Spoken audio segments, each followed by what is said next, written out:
right, and welcome into another edition of the Unreasonable Odds podcast. Per the usual, I'm Steve Buchanan. Julian is still out of the mix. This man is milking his paternity leave, no pun intended. He's milking that paternity leave for as long as possible. Out again this week. So only one show. That's fine. You know, I don't know if he's coming back next week or the week after, whatever. We don't need him. We don't need him. Because I got my guy, Dave Sharapan, to join us here for this Week 8 edition of the show. And the beauty about this, Dave, right, is that you and I can do whatever the hell we want, basically, right? Wow. Yeah. And if you're watching on YouTube or wherever you can watch this, him and I are both wearing baseball apparel for this NFL podcast. Is there another sport going on, Steve? Like, seriously, what the hell? Yeah. Well, here's the thing, Dave. It's a big moneymaker. So we really have to give it as much attention as possible. That's fine. I mean, as someone who's worked in sportsbook, you know, almost your whole entire life, you know the handle that comes in for NFL football. I mean, if you're breaking it down percentage-wise in a year, it's 60 to 70%. Oh, sure. Football. I mean, it's not even close. Well, let's compare it to something that's relevant as we record this October 27th. Football is Spirit Halloween's Halloween season, right? For the sports books. Oh, basically. Yeah. Oh, right? It's everything. I mean, if you want to talk, it's Spirit Halloween for Halloween. Yeah. It's a retailer for Christmas. It's everything. It's the busiest season. This is the busiest month because we got all the sports going on. It's just one of those things that you're just like, okay, let's get after it. You know, everybody all hands on deck. You certainly don't have babies in October. I mean, I don't know who okayed that.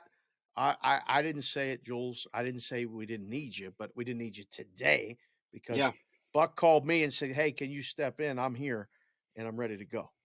I mean, and to be fair, too, you and I have hung out. This is our second hangout solo now without Julian. I saw you at the All-Star game, and now we're here together doing the pod. And if we didn't have so many things going on out in L.A., we would have hung out even more. But your schedule was very tight. Couldn't get you away from that booth and all that stuff you had going on. But, yeah, we got Golick. We got Carabas. We hung out there. Who else was there? We did that trivia thing. Oh, Emerson. Emerson was there. Yeah. Samir was there. Our guy Samir was there. Yep. It was great to see Samir again in person. That was fun. Yeah, so this is not – I mean, Jules, we're not rubbing it in. I mean, me and Jules – I picked Jules up at the airport, for goodness sake. So we're splitting time. Like, this is fine. This is good. Yeah, we're good. No doubt. All right, before we get into Week 8, let's just talk a little bit of baseball here because the World Series, as we record this, is starting tomorrow. So let's just talk about this real quick. So this series, if you told me that this was going to be the series before the playoffs began, I'd say you're out of your mind. Like, there's no chance that Philly is going to make it all the way through. And to my detriment, I have picked the opposing team that Philly has faced in each playoff series that they played. Ooh. Like, I had them losing to St. Louis. Really? I had them losing to Atlanta. And I had them losing to San Diego. I think, I truly believe in my heart, all of those teams on paper were better than the Phillies. Okay. But here's what Philly has in their advantage. They're just on an absolute roll. Everything is falling in place for Philly. They have Bryce Harper, who is hitting out of his mind. Yeah. They're getting pitching performances from guys that they should be getting pitcher performances out of, like Nola and Wheeler, who are pitching like true aces. Yep. So, in your opinion, does this continue and they take down the monster in the American League in the Houston Astros, or, which is how I feel, I think Houston's got the advantage in the rotation, and that's going to be where it takes down Philly. Where do you kind of stand with this series? Full disclosure. Of course. I was buying Phillies tickets in September. I have a Phillies to beat the Astros ticket at 100-1. Stop it. Stop it. Yeah, I do. I'll text it to you after. So I'm holding, and that's not the only one. That's just the highest odds. Sure. So, the way that the playoff structure played out, I thought dogs were live, period. And 100%. I assessed it like this: give me the 1 and 2, meaning 1 and 2 pitchers, and see how it compares. So I was live with the Guardians. I had Yep. Guardians over Phillies, Padres, 500-1 and 600-1 were the tickets because I thought if the Goodness. Guardians just get to the ALCS, I'll maneuver and be able Yeah. to do some stuff. Yeah, you're cruising. So I did the same in the NL with the Phillies and the Padres. Yep. I said that these two teams with these top two guys with those lineups can win a short series and then win another series. They were on opposite sides. And I thought if one of them just get there, we're good. I can't believe both of them got there. So I was good. Now looking at this, Houston hasn't lost a damn game, No. Steve. Right. And Seattle took them to the mattresses. That was, Seattle was right there. 18 innings the last game. I just want them to win one game, extend them out. Yeah. Yeah. The Yankees just swung and missed too many times to really worry about. When I look at this series, yes, Houston is the better team on paper. Yes, sure. Houston has a way better bullpen. That's where the biggest disparity is. Defensively, Houston's way better. Oh, yeah. Everybody is. Even the Friday night softball team is like equal no doubt to what's going on sometimes defensively for the Phillies. But you see the magic of baseball, right? You see this run that Harper's on. What that game on Saturday had this house crazy. It had sports books crazy. It actually took precedence for a little while on sound on a Saturday in a book with college football going on. That's Sunday, incredible. It still didn't overcome NFL, which we'll get to here in a second. And I get it. But yes, I think the Phillies are live. I think it can continue. Steve, I'll throw it back to you. Do they have to win one of these first two games in Houston to win the series? 100%. 100%. That's where it is, because if they don't, right, and they're down 0-2, then who do the Phillies turn to? That's the problem. They don't have a strong number 3. No. And if their strong number 3 is Ranger Suarez, who annihilates left-handed pitching? The Houston Astros. Then you're in a big hole, right? Then you're done. You're done after that. Yeah. So they need to win one of those games because they cannot go to Suarez down in the series already, because Suarez is the one who really could get hit hard in the series. And I think that's why they have to take at least one of these games. Well, you saw what happened game 4 of the NLCS. It was a bullpen game. Yep. I can't even remember who started but he didn't get an out for the Phillies. It was a bullpen game. It flew Bailey over. Falter. Yep. What are they going to do? Throw him against the Astros again? Okay. No, you can't do that. You can't do that even down 2-1. Nope, not at all. It has to be if they go lose the first two games and Suarez wins game 3, it's 2-1, and now you go, okay, we're going to outslug them. I don't like my chances there. Not at all. They got to win. I think they got to win the Wheeler game, just for the series, for the momentum, for everything. Yep. They decide to do the flip and put Nola first against Verlander. I'm good with it. Are you good with that? I'm good. That's fine with me. Yep. Which game do you like the more in? Because, you get Framber in game 2, lefty against Harper, Schwarber. Even Stott's getting clutch base hits. They're all left-handed. Yep. Right. But that's okay, though, because Harper can hit lefties well still. Schwarber's gonna be a hit or miss anyways. So I like them more in the Framber game. The Verlander game, I don't give him much of a shot. Neither do the books, too. The Astros are 165 favorites in game 1. I know. With Nola, with how good he's been. Just prone. When Nola's great until he's not, and then the stuff flattens out and balls start going over the fence, and then it's boom. So I really hope that, they get a quality start out of Nola, and then we'll take our chances. Well, look, man, when it gets to the bullpens, there's no question that the Astros are just so good. They just have that filth stuff. Every guy comes in, swing and miss, swing and miss, swing and miss, swing and miss. A lot of strikeouts, not many base runners, and like an in-game, not a lock, but man, when they get it, when they have a lead into the 6th, it's like, okay, it's close. It's pretty much done. So so it's done. So can get some early runs, and we'll go from there.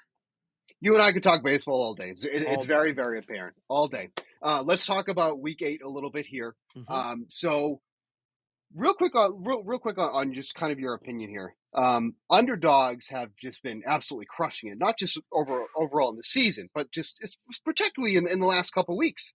It Yeah. was 2 weeks ago that there were 6 teams that were minus 200 favorites or higher, and they went 2-4 last week. This is the Yeah. week where Buccaneers lost, Packers lost. At what point do you think either A, the books have to adjust to that, or B, is it just one of those things that maybe it was a rough couple weeks and then we're just going to move on? Like how do that type of weeks really affect the line makings and just the perception of these teams overall? Because when some of those teams lose, because I know we've talked about, books have like their power rankings, that has to start shifting a little bit here when teams like the Bucks lose to the Panthers and Steelers. It does, but uncertainty Yeah, is the book's best friend. This has sure, been a sure. tremendous season for Yeah. the Public's books. getting trashed. Yeah. Beat up, but I call them the rhombuses and the parallelograms, but it's the sharps, whoever you want to call them. Yeah. They're losing too. Like they're having Yeah. a tough time in the NFL. It's really hard because just when you think a team is good, they're not. Mm-hmm. Or when you think a good team has a bad game, you come back on them, like Tampa loses Yep. at Pittsburgh, closes at 9. Oh, they're not going to lose again at Carolina. They can't. Well, lay 11, gets all Yeah. the way up to 13 and a half close, and they don't even score a touchdown in Carolina, who just traded their best player to San Francisco, Right. which you thought was going to lead to them playing better and being good. They're a home dog against Kansas City, and they get waxed. Right. Right. Like you try to figure out and try to keep with these lines and stuff. Fuck, this week there's 3 games with double-digit lines. Everything else is like 2.5, 3.5, pick 2.5, 3.5. This is a really hard week to try to like feel really definitive about games. I think so. I think this is the third straight week that I'm like, oh, this is a tough week again. This is like a third week in a row. I honestly, like at the top of the show, I would have said that, but I'm like, I've said it 2 weeks in a row now. I'm just not even going to say it. But you're right. You're totally right. And this is the game that I wanted to start off with. What? Patriots and Jets. Oh. The Pats are 2.5-point favorites. I'm like, how? Why? If it's a -3 or less spread, you're usually taking the better team. Yeah. Okay, well, if that's the case, then the better team is the underdog in the Jets at +2.5. Correct. So to me, it's like, why is this only 2.5? And I keep struggling with this, and I keep thinking like, first of all, I feel like the Jets should be the favorites here. So then, of course, I'm going to be on the 2.5 side for the Jets. No but doubt. What did you see especially from that Chicago game, where this line is still so minuscule, and the wrong team is favored, in my opinion? Listen, and that's a common thing. Like you're not wrong in saying that. And I think there's people that used to say that in the book. We used to say that in the risk room to each other. The wrong team's favored. Yeah. And try to need that side that we thought should be favored. Yeah. And maybe that's what the books are doing here. Like, yeah, sure. And the bad guys, BAG, I like to call them the bad guys, the guys that come in and bet bags of money. They're waiting for a 3. Right, they're exactly. 100% going to unload on the Jets +3 if they can get it. Yep. So the books know that, so they're not going to give them 3. They're going to put it 2.5, just enough where if the Patriots win by 1 or 2, they still scoop the point spread. Yeah. Now, you'll see this line move. I'm telling you, I think you'll see this line move toward the Jets on Sunday. Not before. Now, I don't know if you heard, Mac Jones is going to be the starter for sure. That has been confirmed. Is that better? I don't know if that's better. Is that better? Here's the other thing that I think, too. This is what I truly believe. The term starter in a situation like this, I think, is very loose. Like, yes, he will start the game. Does that mean he's the quarterback that's in there when it finishes? That's what I do not wasn't believe. Monday such a disaster?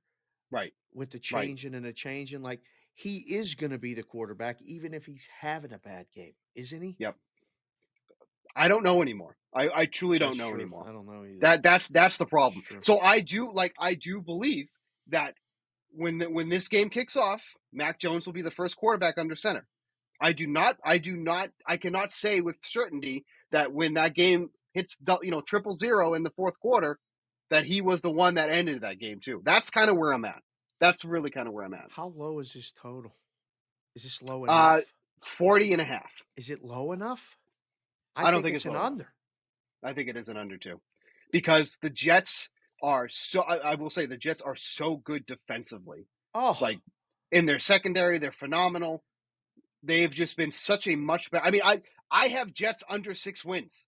I'm already screwed, right? And we're 8 weeks in. I'm already screwed on that. yeah. They're not going to go under on that. I But don't never in think my so. wildest dreams did I think that they would be this good. That's the problem.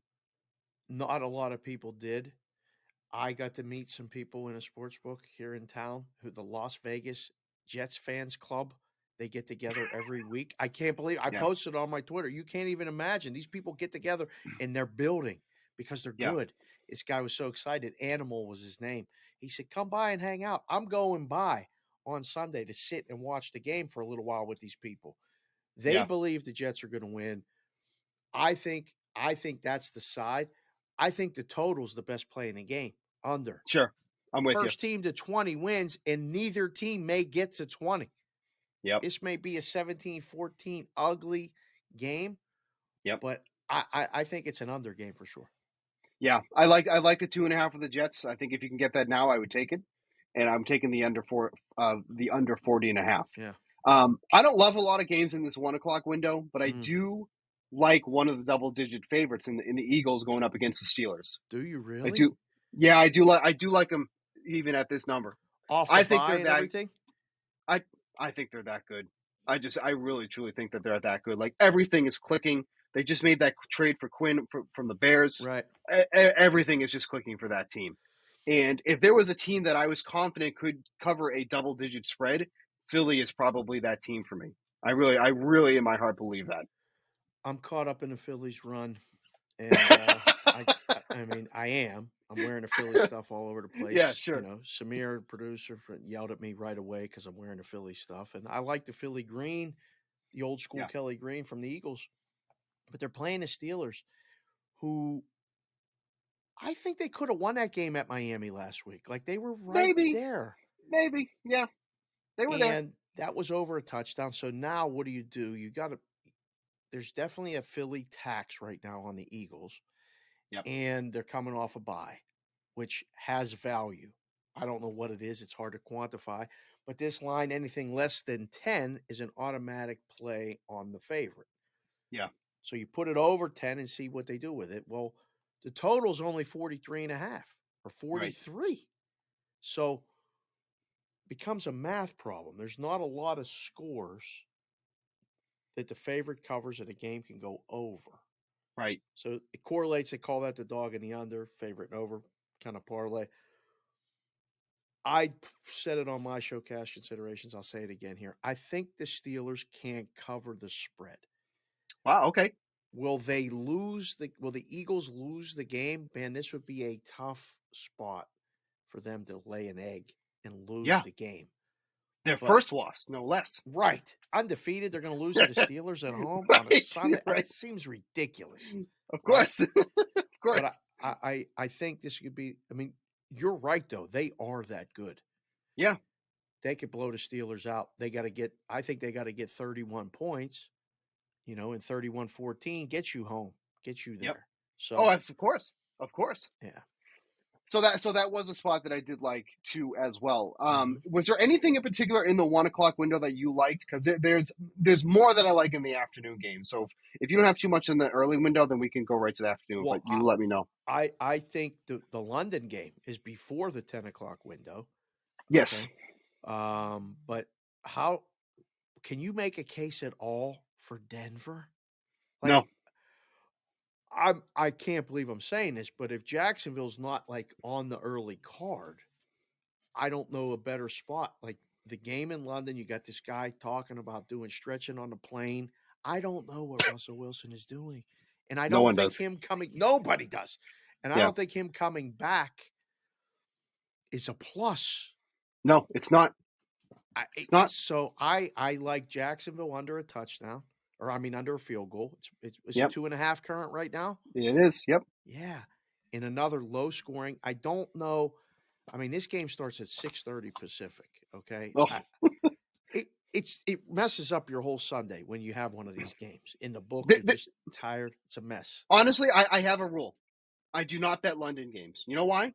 I cannot start my day with losing bets before the 1 p.m. kickoff Eastern time. I can't do that to myself. I can't. So London games, forget it. Does nothing for me. I won't pay attention. I absolutely won't be putting any money down.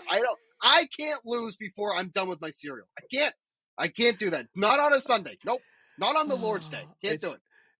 That's a good rule though, because Yeah. I never put it, like when I'm in a contest, I never pick it. I never use Never. it because Never. crazy stuff happens. But Yep. The rest of the games in the morning spot, I mean, it's tough. There's not too many other ones. I'm with you. I think Minnesota off the bye against Arizona. I'm leaning that way. But other than that, there's a lot of tough games, and I don't really have any strong feelings or leans either way in any of them. Public is very heavy on the Cardinals. Yeah, feels like Minnesota's side to me. That feels like the side. You hear about this Arizona road record, and boy, they looked good against New Orleans in their last start. They got the long rest off the Thursday game, but Minnesota's coming off a bye, so I think that's nullified. Minnesota's really good at home, very physical running team. Yes. That's not exactly what Arizona stops. So, right. Late in Minnesota.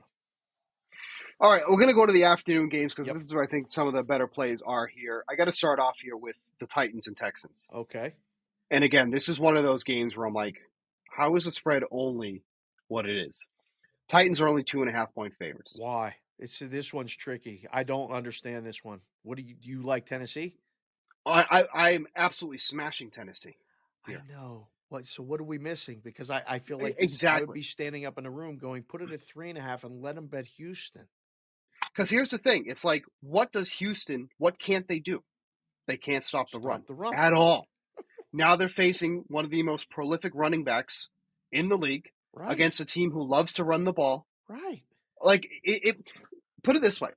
If you told me Derrick Henry's rushing prop for this game was like 130.5, I'd be like, cool. I'm still interested.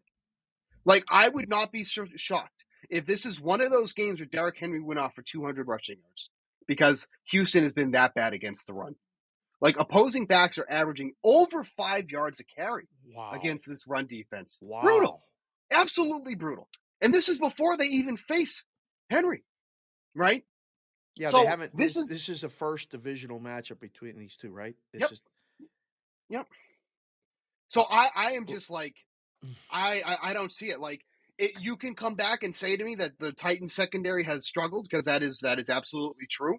But I'm not worried about a Davis Mills run offense that they're going to go up and down the field against the Titans, right? With what? Brandon Cooks and Nico Collins? Like, no.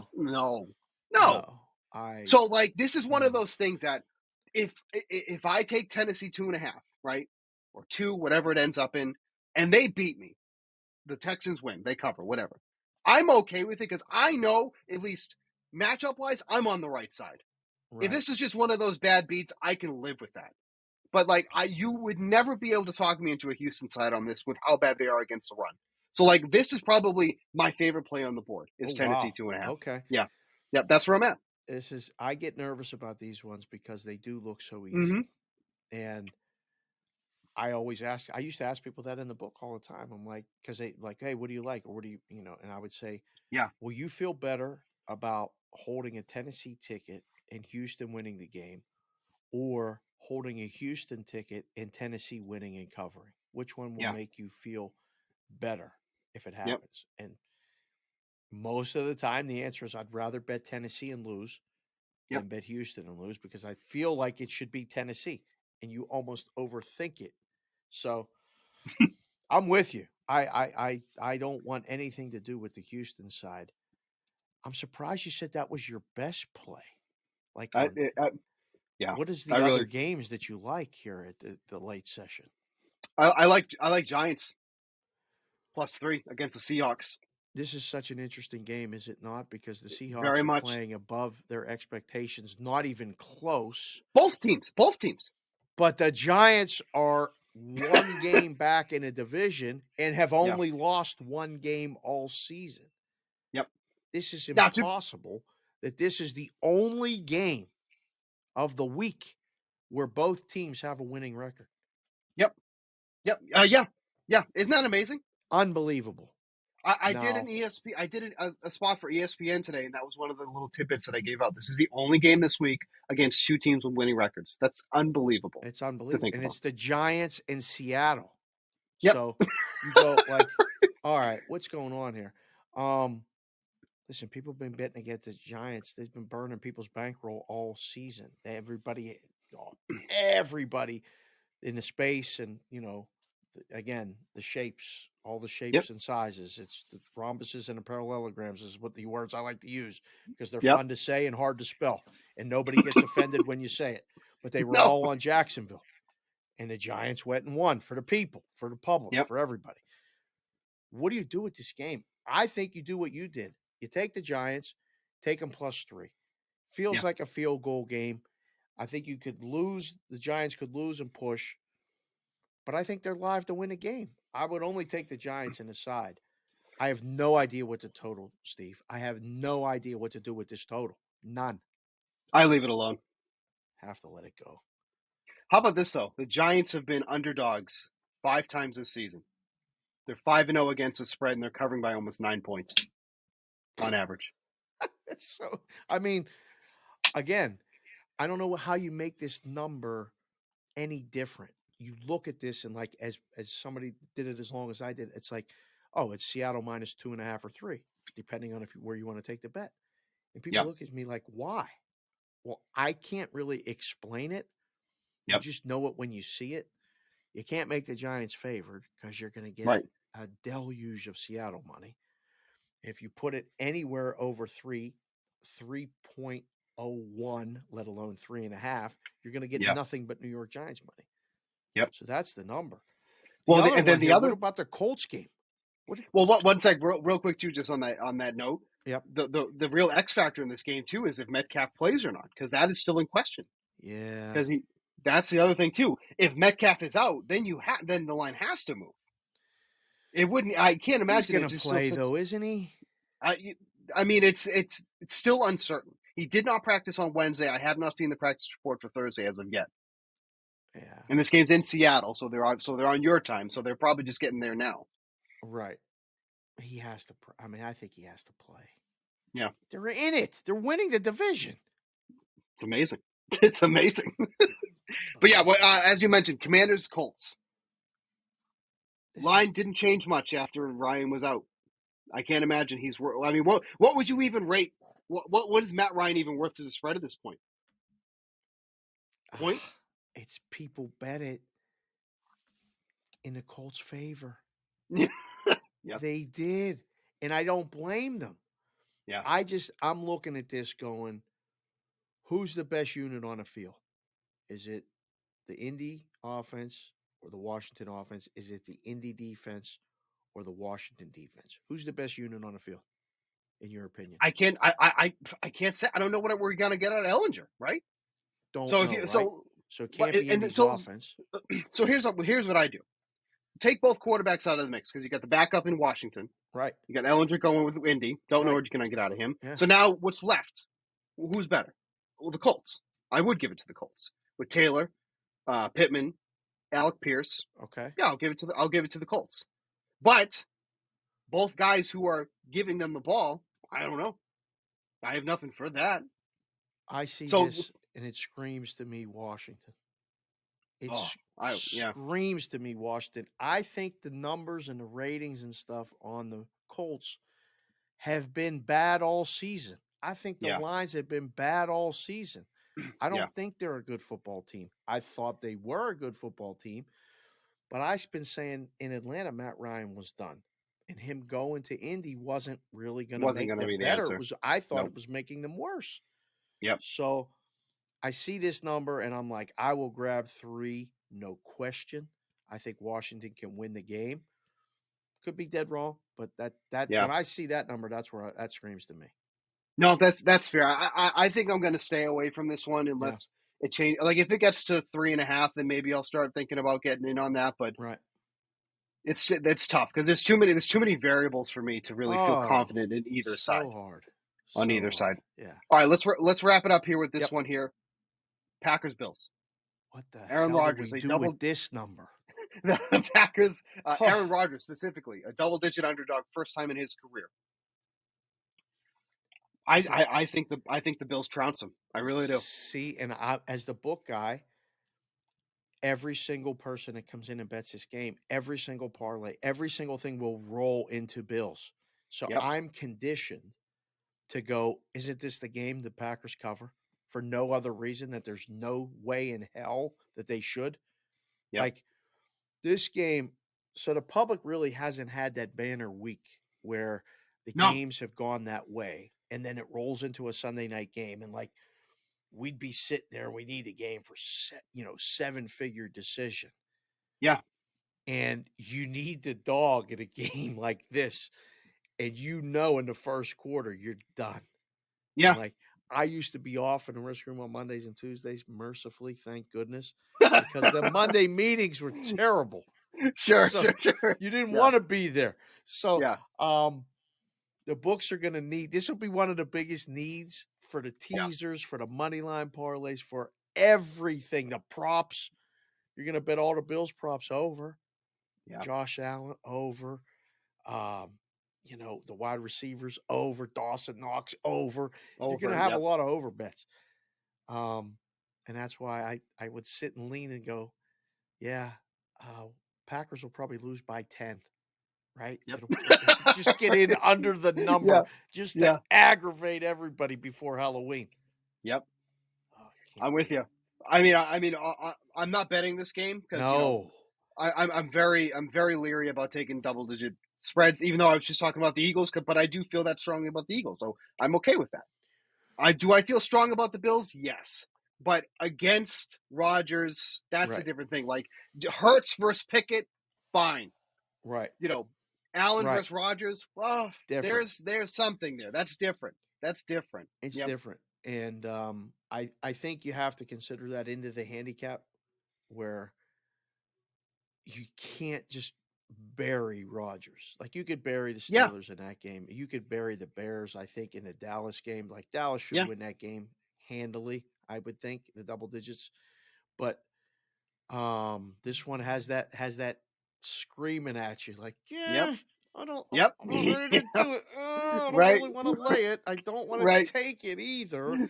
The game goes over, doesn't it? All that being said, it goes over. Yeah. Has to go over. It's at 47.5, so it's getting a little bit up there, but I think so. The Packers, despite their inabilities this season, I think they're still good for at least 20 points in this game. If nothing else, if it does turn into a blowout, there's probably going to be a pick, right? Yep. And Rodgers don't throw too many picks, but if there's a fumble, he has lately. Exactly. Yeah. That's where the other thing is. You have to kind of take out what you've seen for 15 years or whatever it is and look at lately. And lately, the Packers are a below average football team at best with a Hall of Fame quarterback who isn't playing like a Hall of Fame quarterback. Yep. All right, we're going to go to best bets here. Your best bet for the week. I'm going with Titans -2.5 against the Texans. I'm really hoping that at the end of the day, that bet cashes and I go, I only got this at 2.5. Yeah. That's the beauty of that one there. But truly, I have no sense that they're going to stop the run at all. They haven't done it all season long, and this is before they even seen Derrick Henry. So give me the Titans -2.5. That's my favorite play of the week. What do you got, bud? I'm going to violate your rule and pick the London game. Go ahead. And take Jacksonville. I am. I'm going to do it because I'm picking against Denver. I said it on all the shows that I do. I said Denver season wins under. I've seen enough of Russell Wilson to know that him coming back is not really going to help. And it's Jacksonville's de facto home game away from home. They go over there and win these football games. So set your alarm, but don't. Put the bet in. That's fine. Wake up, hopefully, to a winner. Otherwise, now we're going to have to follow up with all this other stuff. There's no baseball on Sunday, so now it can be complete aggravation. And me coming off of Penn State, getting thumped by Ohio State on Saturday. it's going to be a rough day. But I mean, at least like Samir will be at a nice wedding, and we won't have to worry about him. So that'll be. And speaking of Samir, he did drop a nice little nugget here. Derrick Henry's last 3 games versus the Texans: 211, 212, 250 for rushing yards. Ooh. 3, 2, and 2 for touchdowns. Damn. You want to talk about props over? You got me interested in props over. Holy crap. Really quick. Yeah. As someone who used to do this, Henry's going up against this game. What's the line? What do you set his rushing line at? Oh, damn. To even. What's his average? Whatever his average is, I got to add yardage to. So, like, that's how these things are set. You take his season average and you extrapolate it out a little bit, so you maybe shade it one way or the other. So if he's averaging, 112, 120? Somewhere. So on the year, he's averaging just under 90. Wow. This total's going to be 98.5 or 99. Like, this is going to be, they're going to give you the number at the beginning, whether he's going to get 100 yards or not. 10 yards off the average. Wow. This is an overplay. Huh. Most certainly.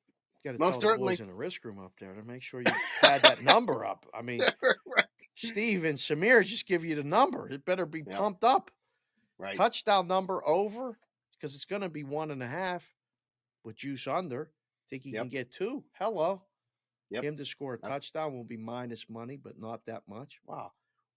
Now you give me something else to look at in addition to the baseball and the basketball and the hockey. Yep, Thanks, there you boys. go. I appreciate it. All right, it's been our guy Dave Sharapan. You can follow him on Twitter at SportsBKConsig. Also watch him and Matt Peralt every Monday through Friday, correct? Yeah, we do the show Monday through Friday, 10 a.m. Pacific, 1 p.m. Eastern. It's available on YouTube and a bunch of other platforms.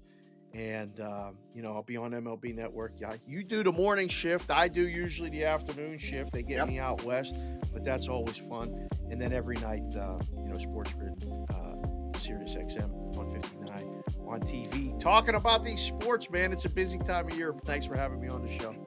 Of course, this man never sleeps, and hopefully he doesn't lose his first bet on Sunday before the coffee even gets done, because he's betting on the London game. For this edition of the Unreasonable Odds Podcast, I'm Steve Buchanan. We will catch you next week, next Thursday, right here, wherever you download your podcasts.